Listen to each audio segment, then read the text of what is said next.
In this video, I'll show you how to get Google Docs back to normal size. If your document suddenly looks too big, too small, too wide, or the page no longer looks normal, the issue is usually caused by zoom settings or page view settings.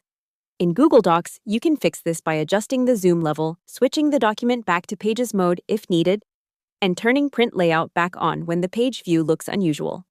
First, look near the top toolbar of your document and find the zoom dropdown. If your document looks too small, click it and choose 100%. That is usually the easiest way to return the document to a normal viewing size. If the page still does not look normal, the document may be in Pageless mode instead of Pages mode. To switch it back, click File, then Page Setup, and select Pages. Another thing to check is print layout. If page gaps, margins, headers, or normal page edges seem missing, go to View and make sure Show Print Layout is turned on. If you are using Pageless on purpose, there is also a setting called Text Width under View.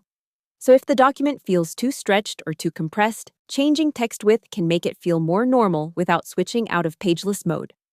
So if Google Docs is not looking right, start by setting the zoom back to 100%, then check whether the file is in Pages mode, and finally make sure Show Print Layout is enabled. In most cases, one of those three fixes will get your document back to normal size and layout. Hope the tutorial was helpful. Subscribe to my channel and see you in the next video.